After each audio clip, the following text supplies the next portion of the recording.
नमस्कार साथियों, आप सभी का बहुत बहुत स्वागत है मेरे यूट्यूब चैनल शिक्षा जगत पर। जी हाँ साथियों, यह आदेश आप देख पा रहे हैं डीपीआई लोक शिक्षण संचालनालय से आज जारी हुआ है दिनांक 18 सितंबर को। यह आदेश उन सभी शिक्षक साथियों के लिए बेहद महत्वपूर्ण है जो अभी तक अतिथि शिक्षक के रूप में किसी भी शासकीय विद्यालय में ज्वाइन नहीं कर पाए हैं। तो आज के इस वीडियो बहुत ही ज़्यादा महत्वपूर्ण होने वाला है उन साथियों के लिए जो अभी तक इस अतिथि शिक्षक के रूप में अपनी सेवाएं नहीं दे पा रहे हैं। तो पूरा वीडियो बहुत ध्यान से देखेंगे आप। इसका विषय है साथियों, शैक्षणिक सत्र 2025-26 में विद्यालय में रिक्त पदों के विरुद्ध अतिथि शिक्षकों की व्यवस्था करने के संबंध में। मतलब अभी आप जानते हो कि अभी तक थर्ड काउंसलिंग हो चुकी है, लेकिन ये फोर्थ काउंसलिंग की यहाँ से पूरी तैयारी अब गवर्नमेंट की यहाँ से हो चुकी है। ठीक है साथियों, तो इसमें बहुत ही ज़्यादा ध्यान से आप देखेंगे वीडियो क्या है। उपरोक्त संदर्भित पत्र 2 के अनुक्रम में शैक्षणिक सत्र 25-26 में विद्यालय में रिक्त पद होने पर विकास खंड की जो पैनल मेरिट सूची है उसे अतिथि शिक्षक आमंत्रण करने के निर्देश दिए गए हैं।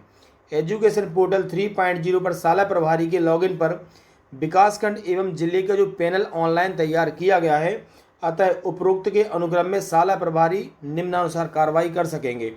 एक बात और साथियों देखेंगे आप लोग, काफ़ी बार ये सुनने में आता है कि अतिथि शिक्षकों की भर्ती प्रक्रिया में गड़बड़ी हो रही है। तो ऐसा नहीं है, बार बार कई बार क्या होता है कि आदेशों की जो भाषा होती है वह सभी के समझ से परे होती है।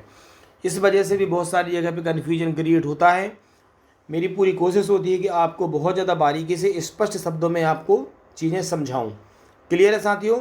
चलिए अब देखेंगे इसमें कौन कौन से पॉइंट हैं जिनके अनुसार शाला प्रभारी को आगामी कार्रवाई करना है। आप बेहद ध्यान से सुनिएगा।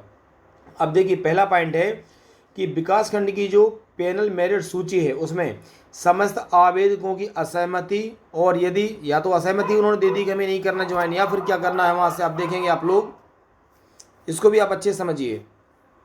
अगर मान लीजिए आवेदक उपलब्ध नहीं है, या तो असहमति दे दी या फिर आवेदक उपलब्ध नहीं होने की स्थिति में शाला प्रभारी के लॉगिन पर, ठीक है, उपलब्ध, देखो क्लियर हो रहा है कि नहीं, यदि विकास खंड की सूची में कोई असहमति दे दी या फिर उपलब्ध नहीं है, तब हमें क्या करना है शाला प्रभारी को, मतलब कि जिले की जो पैनल मेरिट सूची में उपलब्ध आवेदकों को मेरिट क्रम में हम आमंत्रित करेंगे। आई होप आपको ये पहला पॉइंट पूरा क्लियर हो गया होगा।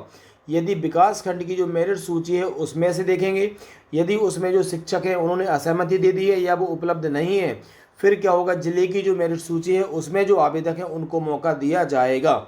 आई होप आपको पूरा क्लियर हो गया होगा।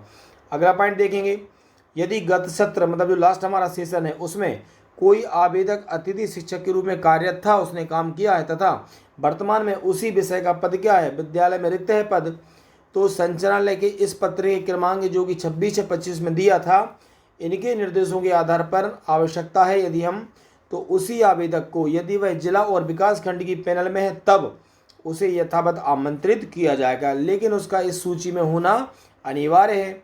अगला पॉइंट हम देखेंगे नंबर 3 साथियों, यदि विद्यालय में वर्ग 3 प्री प्राइमरी के रिक्त पदों के विरुद्ध आवेदक विकास खंड या जिले की मेरिट में उपलब्ध नहीं है मान लीजिए, तो इस स्थिति में क्या करेंगे हम, वर्ग 3 जनरल के पैनल से वर्ग 3 प्री प्राइमरी के रिक्त पदों के विरुद्ध अतिथि शिक्षक आमंत्रित किए जाएंगे। ये भी बेहद महत्वपूर्ण पॉइंट है, आपको समझ में आ गया होगा। क्लियर है?